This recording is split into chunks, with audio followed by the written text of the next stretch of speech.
ഞങ്ങൾ പട്ടാമ്പി വന്നു കേട്ടോ. അപ്പോൾ ഒരു കാഴ്ച കാണിച്ചുതരാം. ഇത് വെച്ചാൽ ഈ ഒരു വീടാട്ടോ, ഒരു 10-90 വർഷം പഴക്കമുള്ള ഒരു വീടാണ് ഈ കാണുന്നത്. പക്ഷേ ഈ വീടിനൊരു പ്രത്യേകത ഉണ്ട്.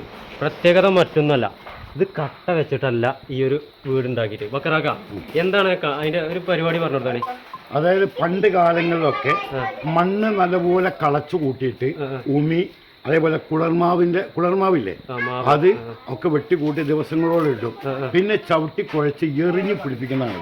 അപ്പൊ ഞാൻ ചോദിക്കട്ടെ, ഇതിപ്പോ ഒരു ചുമര ഒരു ഭിത്തിയായി മാറണമെന്നുണ്ടെങ്കിൽ നമ്മൾ ഇപ്പുറത്തും അതേപോലെ അപ്പുറത്തും പലക എങ്ങനെ എന്തെങ്കിലും വെച്ചിട്ട് അതിൽ നിറക്കുകയാണോ ചെയ്യാ?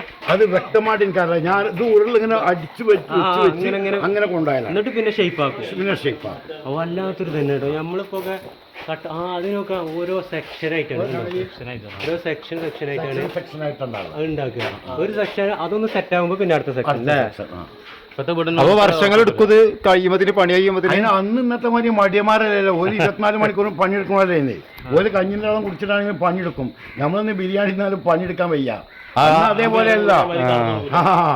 ബിരിയാണി നമ്മള് ആദ്യം മപ്പിൽ കടന്നു തുടങ്ങും. അന്ന് അങ്ങനെയല്ല. കഞ്ഞിന്റെ വെള്ളം കുടിച്ചാൽ അതിന്റെ ആരോഗ്യം ഉണ്ടാവും.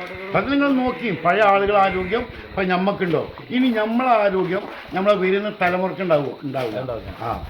കാലം പോകും തോറും ഭക്ഷണത്തിന്റെ രീതി മാറുന്നു.